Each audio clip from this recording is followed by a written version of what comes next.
moi, je t'ai trouvé aussi, du coup. Je t'ai Oui. cherché. Ah, c'est Voilà, vrai? Ah ouais. Ah, raconte, ça m'intéresse aussi. J'avais envie de trouver. C'est pas simple de trouver des cidriers qui ont une volonté de ne pas utiliser de chimie. Oui. Il n'y en a pas partout. Et surtout, j'en voulais un qui soit de mon pays, quoi. Donc, D'accord. dans les Côtes d'Armor, bah, je t'ai trouvé. Voilà. On n'est pas beaucoup en Côte d'Armor à faire son produit. Ouais. Non. Et puis, en fait, pas trop. Enfin, vraiment proche de ma famille. Donc, du coup, je me suis dit, ça m'intéresse. Puis, quand je suis allée regarder ce que tu faisais sur le site, voilà, le choix des mots était important pour moi. Et je me suis dit, j'ai envie de rencontrer cette personne, quoi. Et je ne sais même plus quand, la première fois qu'on s'est rencontrés. Un de mes amis, c'est ça? Tu m'envoies un email et puis on se retrouve dans un de mes amis. C'est ça, ouais. Et voilà. Et moi, je fais confiance à la vie là-dessus. Si j'ai décidé de rencontrer quelqu'un, je fais tout ce qu'il faut, quoi. Donc, et ton cidre est très bon. Merci beaucoup. Voilà. D'ailleurs, comment t'es venu? Parce qu'on parlait tout à l'heure. Parce que je voulais faire du vin. Oui, tu voulais faire du vin. En fait, on était expatriés, j'étais patron d'une société. Dans le groupe où j'étais, pour être calife, il faut tuer le calife. J'en ai marre de tuer les califes et d'enlever les pots de banane. Ouais. Donc j'ai dit, bon, allez, on démissionne. On était en pleine brousse et puis il fallait... En Afrique. En Afrique et en Papouasie, ouais. Donc on est en fait avec ma femme, on voulait faire des enfants. Les faire, c'est une chose. Après, les élever, là-bas, il n'y a pas de médecin, il n'y a pas d'hôpitaux, il n'y avait rien. Donc tu n'avais pas le cadre de vie qui te permettait... Non, donc on est rentré pour faire nos enfants ici. Et donc j'ai dit, si je rentre en France, je veux faire du vin. Je veux pas de patron, je veux faire ce que je veux. Et donc on a essayé de s'installer dans le vin, ça n'a pas marché. T'étais où exactement, dans quelle région? On a voulu s'installer dans le Médoc. Ok. Parce qu'en Bretagne, on boit que du Médoc et du Bordeaux. Oui. Mais les gens du Médoc étaient adorables, on s'est bien tout le monde, les gens de la terre, il n'y a pas aucun problème. Mais c'était un peu loin de tout et puis il y avait toujours cet esprit patron, métayer. Moi, je veux que tout le monde puisse voir des coups au même niveau, donc on est parti. Et ça ne nous a pas plu. Les conditions n'étaient pas là pour que vous puissiez épanouir. Il y a plein de conditions de vie, de mentalité, c'était pas mon truc du tout. Et donc en fait, on est rentré ici, c'était déjà notre maison de vacances, il y avait déjà un hangar. Ok, donc le cidre, ça... Et donc en fait, je suis rentré ici, je ne sais pas quoi faire, j'ai vendu un peu de vin au porte-à-porte, j'ai travaillé un petit peu à droite à gauche, et puis j'ai vu le gars voulait vendre sa cidrerie, partait à sa retraite, donc on a racheté tout le matériel, un petit verger. Et puis en fait, c'est le même schéma, quoi. Tu produis des fruits, tu les écrases, tu fais un jus, tu fermentes, tu mets en bouteille. Ok. Tous tes profils aromatiques, parce que là, tu as combien? J'ai une quarantaine de variétés. Ouais. C'est comme si dans un même verger, j'avais du Chenin, du Malbec, du Sauvignon, du Gewürztraminer, un peu tout ça. Mais là, c'est pas que des endémiques. Toi, tu as fait aussi des greffages avec des variétés anciennes. J'ai récupéré des greffons d'arbres qui me plaisaient, de variétés de pommes qui me plaisaient, de poires que j'ai récupérées dans les campagnes, que j'ai fait greffer par le pépiniériste. Et il y a aussi des variétés qui ont été créées par l'INRA qui sont très bonnes. Et des variétés qui sont traditionnellement vieilles d'ici. Pour toutes tes cuvées, tu fais... que les assemblages. Que les assemblages. Les mélanges, c'est important. Ouais.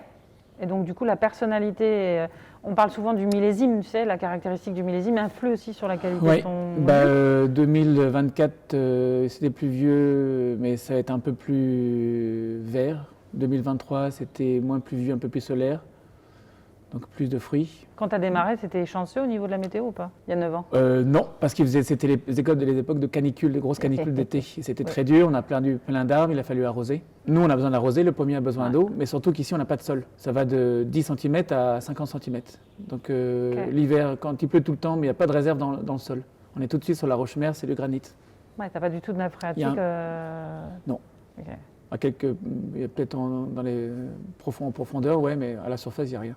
Là, et on est au bord d'un plateau, tout se déverse dans la rivière. Ouais, c'est ça. Donc en fait, tout coule, tout est drainant. La roche-mère, elle est là à Fleurante en fait. Je l'ai montré, dans les vergers, on la voit. Il y a des morceaux de granit qui sortent. Comme si tu étais au bord de la plage, des granits tout ronds. Tu as des structures granitiques de partout, quoi. Ah oui, de toute façon, toute la Bretagne, c'est du granit partout, un peu de schiste, mais le granit rose et le granit normal, il y en a partout, ouais. Quelle typicité aromatique ton sol granitique va apporter? Je pense... C'est mon observation, je pense que ça va mettre moins d'astringence. J'ai travaillé qu'avec des variétés amères et douces amères, j'ai pas de douce, un petit peu, pour rallonger la soupe, et des acidulés. Et ça me donne pas beaucoup d'astringence, je pense. Ouais. En tout, tu as combien d'hectares? J'ai une douzaine d'hectares. J'ai commencé avec 2 hectares. Ah ouais, donc chaque année, tu investis? Je plante, je trouve des terres, je plante, parce que je veux vraiment sélectionner mes meilleures pommes et le reste les vendre à ceux qui en veulent. Et en fait, on vend tout le temps, je vends tout. C'est bien, tant mieux, parce qu'il y a tellement de personnes, on en parlait aussi ensemble, que beaucoup de vignerons se plaignent malheureusement que il n'y a pas beaucoup de personnes qui viennent, ou moins de personnes qui viennent consommer leur vin, et donc du coup se retrouvent avec des stocks, quoi. Il faut remettre la France au goulot. Ouais, boire un canon, c'est sauver un vigneron, C'est ça, mais je pense que c'est aussi, et là je me mets l'église au milieu du village, on en parlait ensemble, mais le conseil est important.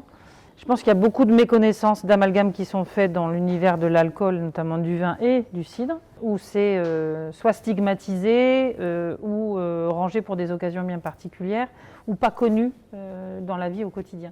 Ouais, Ça, le c'est le cidre, rôle du caviste aussi. c'est très conservateur, le cidre. Ouais. En fait, le Français aime les règles et s'inflige des règles à lui-même. Il veut manger du vin rouge avec du fromage, du vin rouge avec de la viande rouge, alors que du vin blanc avec du fromage, c'est super. Magnifique. Du cidre avec du fromage, c'est encore mieux. Un bon vin blanc qui va bien avec une bonne viande rouge, ça va bien aussi. Enfin, tout est possible. Bien sûr, tout est possible. Et il n'y a pas de règles, on boit comme on aime. Merci. Voilà. Alors ça, c'est ce que j'aime à dire aussi, c'est que le vin, le cidre ou tout alcool, c'est hyper subjectif, c'est relatif à chacun. Ouais. Parce qu'on a tous des madeleines de Proust différentes. Et c'est vrai que les accords mets-vins, quand j'étais en cave aussi, beaucoup de personnes me disaient avec quoi je peux l'accorder. Oui. Et même le cidre, on peut le boire avec une salade, un fromage, un poisson, une viande rouge, ça va bien. Ce qui m'intéresse aussi maintenant, c'est de te poser une petite question concernant ta gamme. Là, tu as à peu près combien de cuvées, tu m'as dit? 13, 14 peut-être. Ouais, ça veut On dire. peut faire un essai, j'en ai une ou deux qui traînent quelque part. Ok. On est toujours plein. Après, il y a le vinaigre et après, il y a les Eau de vie, ouais, je fais de l'eau de vie, du pommeau, mais j'ai pas l'appellation de pommeau parce qu'il faut payer. un agrément. C'est ça, j'ai envie de faire ce que je veux quand je veux. Mais c'est une mistelle. Ok. Mais c'est comme un pinot des Charentes, c'est ouais, comme c'est un floc de Gascogne, donc du gin, de l'eau de vie blanche et de l'eau de vie passée en barrique. Ton bouilleur de cru, il vient là ou... Ouais, il vient ici, ouais. Ok. Comment ça se passe dans ta tête quand tu veux créer? Est-ce que tu ambitionnes déjà avant récolte? Pour créer, je ne cherche pas à créer. Ok. Comment ça se passe Ça alors? vient en mangeant, ça vient en dormant, ça vient en buvant des coups. L'inspiration vient toute seule, je ne sais pas, je ne la cherche pas. Donc, mais là, à la récolte, tu sais que tu dois mettre au prorata tant de volume pour celle-là, celle-là, celle-là. À la récolte, on n'a pas le temps de penser. En fait, on récolte variété par variété, on met en caisse en bois, en palox, pour laisser finir de mûrir, parce que tout n'est pas mûr. Et quand c'est mûr, on presse. Et on presse variété par variété. Et une fois que c'est en jus, là, on a du temps pour réfléchir. Ok. Pendant les fermentations, oui. Mais toi, tu as envie de créer d'autres choses là? Oui, je n'ai pas de... Sky is the limit. Yeah. Oui, c'est pas que j'ai pas envie, c'est que je ne cherche pas... Ça viendra quand ça viendra. Exactement. Si, on va créer un autre truc. On va faire du cidre dégorgé en méthode C'est traditionnelle. ce que tu me disais, ouais. Et ça, c'est bon. Ça, j'ai hâte de goûter. Ouais. En fait, on devrait faire du cidre comme ça. En fait, dans le cidre, il y a beaucoup de goût fermentaire qui perturbe tout le monde. Et je suis persuadé C'est magnifique. qu'il y a beaucoup de monde qui n'aime pas ça parce qu'il y a un goût fermentaire. Et la levure, c'est pas bon. C'est comme le rat dans le radiateur. C'est pas formidable. Je trouve qu'il y a une vie, une densité qui est pas là si tu dégorges, quoi. Oui. Il n'y a pas de côté parasite. C'est le goût de la pomme pure. Exactement. Mais ça coûte cher. Personne n'est prêt à mettre un cidre à 15 €. Oui. T'as dit du milieu. Oui, mais même sans. Tu vas jouer un petit peu, on va faire une petite interview un peu drôle. Ouais. C'est quoi ton surnom? Je n'en ai pas. Ah si, les copains du Beaujolais m'appellent Cidric. Cidric. Ouais, les copains vignerons, Cidric, ouais. Ok.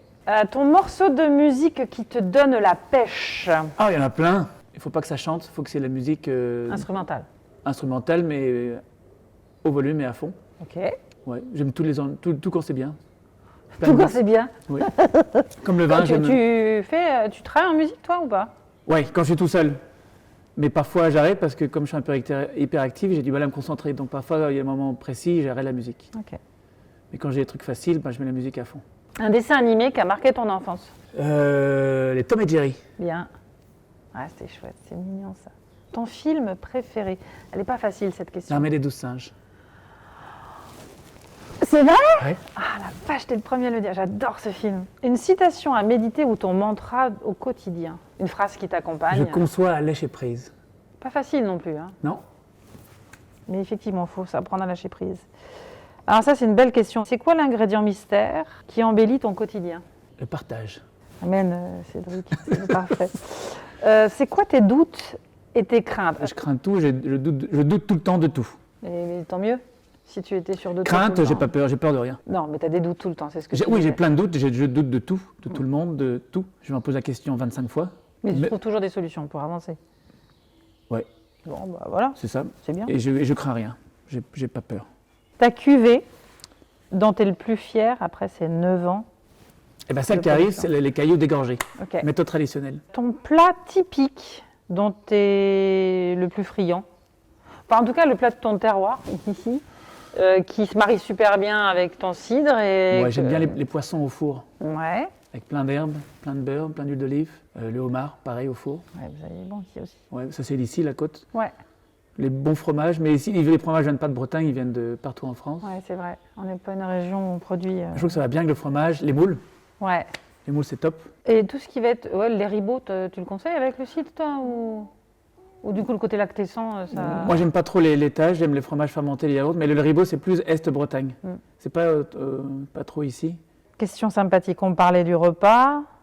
C'est quoi les 3 choses pour toi qui font qu'un repas est réussi? Le partage, Ouais. des bons amis Oui. et beaucoup de blagues. Ah, ok. Et on n'a pas à boire à ton repas?